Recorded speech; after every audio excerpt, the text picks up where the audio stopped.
Hi guys, welcome or welcome back to my YouTube channel. In this video, I will be telling you about Aristotle's concept of slavery.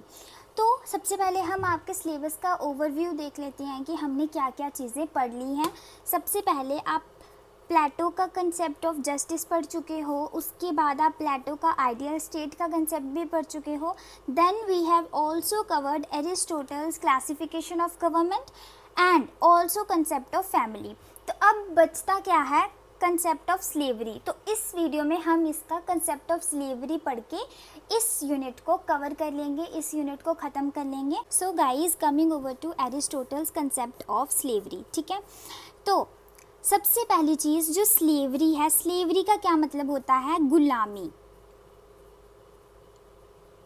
Clear? तो slavery का मतलब होता है गुलामी। और ancient Greece में जहाँ पर एरिस्टोटल थे वहाँ पर स्लेवरी प्रैक्टिस की जाती थी and it was not treated as a bad thing और अ बैड वर्क। वो एक अच्छा काम ही माना जाता था, क्योंकि उसके बहुत सारे रीजंस थे। क्योंकि वहाँ पे वो उस टाइम पर लोग इतने इंटेलिजेंट नहीं थे, या फिर लोगों को इतनी समझ नहीं थी कि अपनी कोई सेल्फ रिस्पेक्ट भी होती है, वो अपने लिए स्टैंड भी नहीं लेते थे। तो जो मास्टर्स थे वो मैक्सिमम जो लोग होते थे ना, जो थोड़े वीक होते थे, उनको स्लेव्स बना लेते थे। So it was a practice over there. तो उस टाइम पर जो स्लेवरी थी ना, या फिर जो स्लेव्स थे, उनकी दो कैटेगरीज होती थी। सबसे पहले होते थे नेचुरल स्लेव्स। तो ये नेचुरल स्लेव्स कौन से होते थे? जो कि नेचुरली बन जाते हैं स्लेव्स। फॉर एग्जांपल, वो जो मेंटली थोड़े वीक होंगे, ओके, जिनके पास मेंटली कम पावर होगी, या फिर जो फिज़िकली वीक होंगे, ठीक है, जो इतने ज़्यादा समझदार नहीं हैं, जिनके पास इतनी ताकत नहीं है, वो लोग नेचुरली ही स्लेव्स बन जाते थे। ठीक है, तो दूसरे स्लेव्स थे स्लेव्स बाय लॉ, जो लॉ से स्लेव बनते थे। लॉ से किस तरीके से कि आपने किसी के साथ वॉर की, ठीक है, वॉर करके आपने हरा दिया, तो उस राजा की जो प्रजा होगी ना, वो आपके कब्जे में आ जाएगी। तो वहाँ पे जो लोग होंगे वो आपके स्लेव्स बन जाएंगे। ठीक है, उनको आप जैसे चाहो वैसे ट्रीट कर सकते हो, जैसे चाहो वैसे रख सकते हो। This was about the slaves. उसके बाद एरिस्टोटल ने क्या कहा? What Aristotle said about slavery, उनके क्या व्यूज़ थे? तो एरिस्टोटल के अकॉर्डिंग जो ये स्लेवरी थी, ये मैसेज है नेचर का। मतलब कि ये जो स्लेवरी है, it's not a bad thing, it's not a bad thing, in fact it's good. ये अच्छी चीज़ है। और इन्होंने क्या बोल के उसको जस्टिफाई किया कि ये नेचर का मैसेज है। किस तरीके से मैसेज है नेचर का?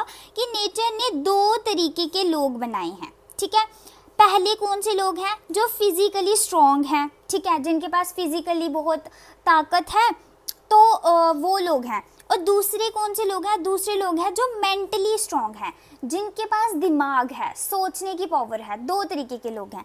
अब ये जो फिजिकली स्ट्रॉन्ग लोग हैं ना, ये मेंटली स्ट्रॉन्ग नहीं हैं, they are not mentally strong. और ये जो मेंटली स्ट्रॉन्ग है, ये फिजिकली स्ट्रॉन्ग नहीं है। ठीक है, तो उन्होंने क्या बोला है कि ये जो फिजिकली स्ट्रॉन्ग है, तो इनके पास सोचने की पावर नहीं है, they are not so conscious. Okay, तो अब उन्होंने क्या बोला कि ये जो फिज़िकली स्ट्रॉन्ग और मेंटली वीक वाले लोग हैं ना, ये कौन से लोग हैं? जो स्लेव्स हैं। क्यों हैं ये स्लेव्स? क्योंकि इनके पास ना फिज़िकली तो ताकत है, मतलब इनके पास ताकत है, लेकिन इनको ना उस ताकत का यूज़ करना नहीं आता है, क्योंकि इनके पास दिमाग ही नहीं है। तो ये उस ताकत को ना गलत चीज़ों में या फिर फालतू की चीज़ों में यूज़ कर लेंगे। जिस उस ताकत को यूज़ करके हम बहुत कुछ फ़ायदा ले सकते हैं, लेकिन उनको वो पता ही नहीं है कि किस तरीके से इसका परफेक्टली यूज़ करना है। तो फिर उनको ये चीज़ कौन बताएगा? जो लोग मेंटली स्ट्रॉन्ग है ना, वो लोग इनको बताएंगे कि व्हाट यू शुड डू, आपको किस तरीके से इस पावर का यूज़ करना है, ये बताएंगे।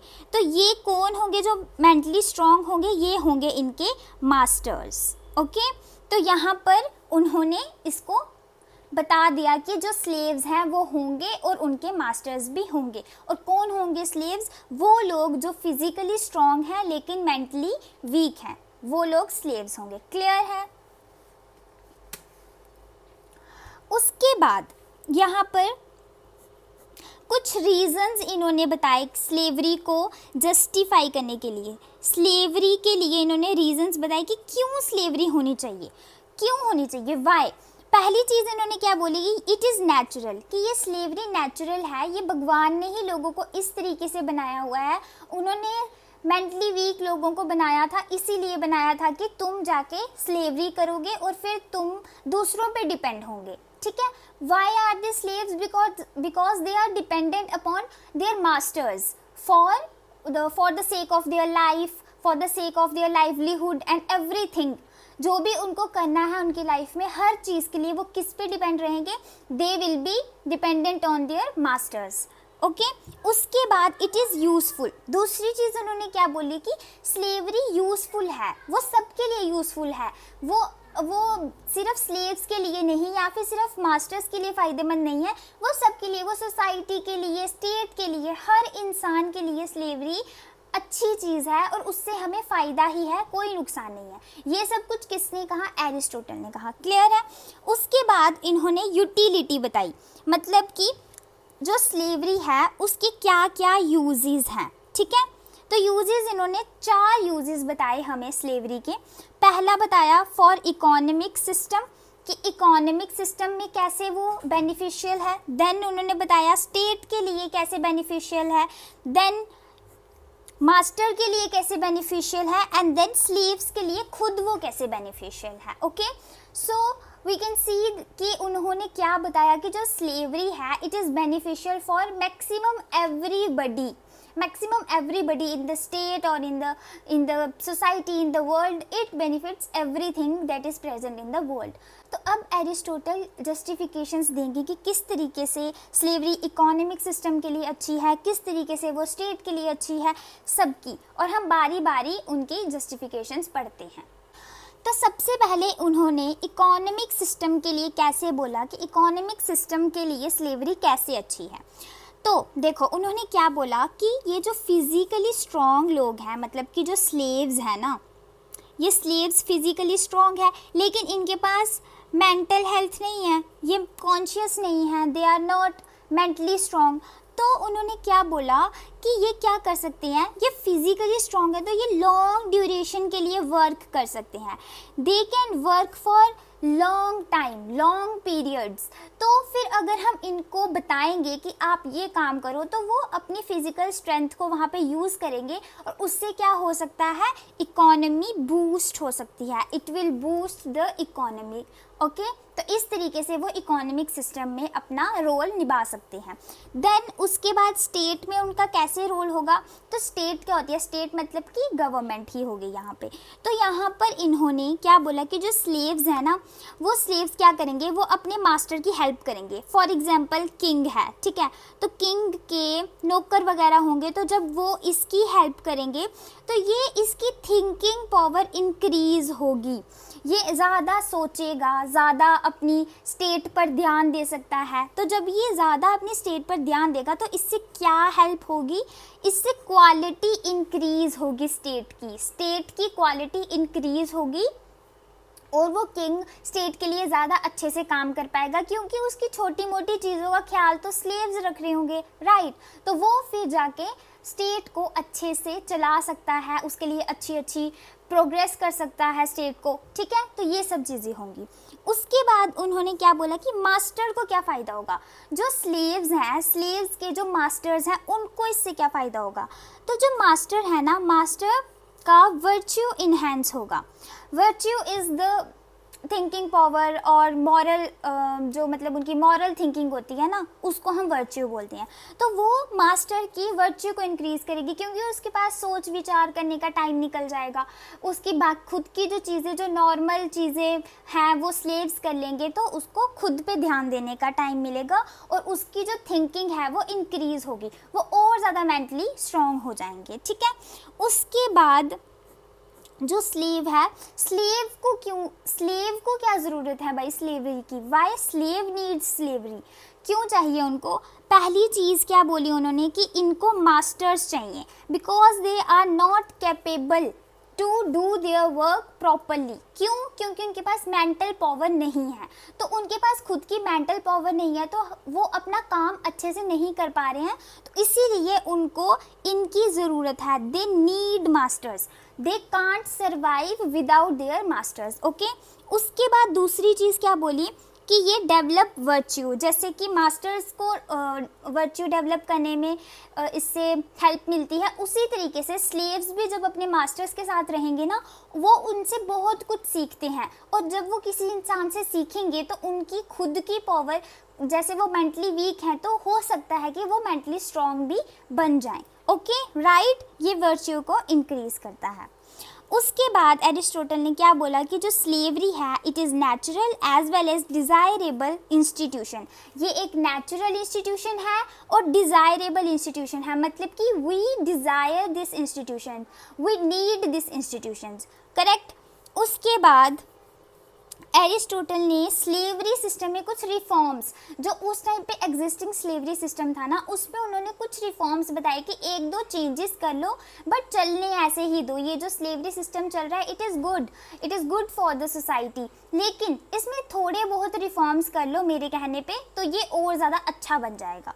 तो सबसे पहले इन्होंने क्या बोला कि जो स्लेव्स हैं उनमें जब वर्च्यू डेवलप हो जाए, जब उनकी मेंटल हेल्थ अच्छी हो जाए या मेंटल पावर अच्छी हो जाए, उसके जो मास्टर्स हैं उनको फ्री छोड़ देना चाहिए, मतलब कि वो स्लेव्स की कैटेगरी से मास्टर्स की कैटेगरी में आ जाएंगे। अगर उन क्यों आएंगे, क्योंकि उनके पास अब मेंटल पावर है, तो फिर अब वो मेंटली वीक नहीं रहे हैं, तो उनको फिर अब ज़रूरत नहीं है मास्टर्स की, तो अब वो खुद मास्टर बन सकते हैं, ठीक है।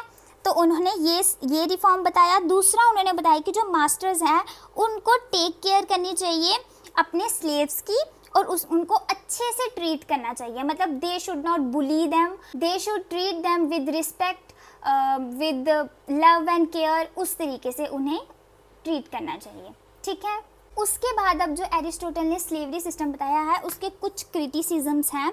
सबसे पहला क्रिटिसिज्म क्या है, human dignity. Human dignity means कि खुद की कोई सेल्फ रिस्पेक्ट होती है, तो आप मतलब ये चीज़ कैसे बोल सकते हो कि ये स्लेव्स होंगे, ये मास्टर्स होंगे, तो स्लेव्स जो हैं वो उनसे नीचे ही रहेंगे ना, तो उनकी खुद की कोई सेल्फ रिस्पेक्ट नहीं होगी, तो ह्यूमन डिग्निटी पे बात आ जाती है। तो इस तरीके से आप सोसाइटी को स्लेव्स और मास्टर्स में डिवाइड नहीं कर सकते हो।